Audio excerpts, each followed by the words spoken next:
কক্সবাজারের প্রাকৃতিক সৌন্দর্যের অন্যতম আকর্ষণ মেরিন ড্রাইভ সড়কে আজ একটি মর্মান্তিক মোটরসাইকেল দুর্ঘটনা ঘটেছে। প্রত্যক্ষদর্শীরা জানান, একটি মোটরসাইকেল নিয়ন্ত্রণ হারিয়ে সড়কে পড়ে যায়। এতে একজন গুরুতর আহত হন। তাকে তাৎক্ষণিকভাবে কক্সবাজার সদর হাসপাতালে ভর্তি করা হয়েছে। আরাফাত শিকদারের প্রতিবেদনে থাকছে বিস্তারিত। জানা গেছে, দুর্ঘটনায় ব্যবহৃত মোটরসাইকেলটি একটি রেন্টে বাইক সার্ভিস থেকে ভাড়া নেওয়া হয়েছিল। স্থানীয়দের অভিযোগ, বাইকটি একটি অপ্রাপ্তবয়স্ক কিশোর চালাচ্ছিল, যার ড্রাইভিং লাইসেন্সও ছিল না। তার অভিজ্ঞতা এবং নিরাপত্তা বিধির অভাবেই দুর্ঘটনাটি ঘটে বলে ধারণা করা হচ্ছে। স্থানীয় পর্যটক এবং এলাকাবাসী রেন্টে বাইক ব্যবসায়ীদের বিরুদ্ধে ক্ষোভ প্রকাশ করেছেন।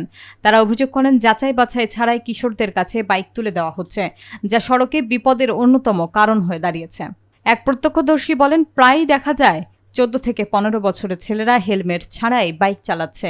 প্রশাসনের উচিত এইসব ভাড়া সার্ভিসের ওপর কঠোর নজরদারি করা। এ বিষয়ে কক্সবাজার সদর থানার পুলিশ জানায়, দুর্ঘটনার তদন্ত চলছে। সংশ্লিষ্ট রেন্টাল সার্ভিস এবং চালকদের বিরুদ্ধে আইনানুগ ব্যবস্থা গ্রহণ করা হবে। এ ঘটনা আবারও সামনে এনেছে পর্যটন এলাকায় ট্রাফিক আইন প্রয়োগ ও প্রশাসনিক তদারকির ঘাটতির বাস্তবতা। সচেতন মহল রেন্টে বাইক সার্ভিসে কঠোর নীতিমালা প্রয়োগের দাবি জানিয়েছেন। যে ভাড়ায় যে মোটরসাইকেলগুলো পরিচালনা করে থাকে, এগুলোর বিরুদ্ধে আমাদের ট্রাফিক বিভাগ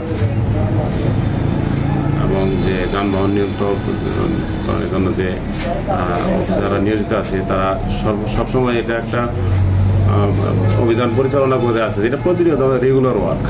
এখানে যে বড় বড় বাইকগুলা মেরিন ড্রাইভ রুটের পর্যটকরা ভাড়া নিয়ে আসে এবং দেখা যায় যে তারা এই বাইকগুলো নিয়ন্ত্রণ করতে পারে না, দুর্ঘটনা করে অনেক পর্যটকের মৃত্যু হয়। সেক্ষেত্রে আমরা এই বাইকগুলোকে আমরা যাতে ভাড়ায় এইভাবে যত্রতত্র ব্যবহার করতে না পারে, তার বিরুদ্ধে আমরা এই অভিযান পরিচালনা করেছি। আজকে আমি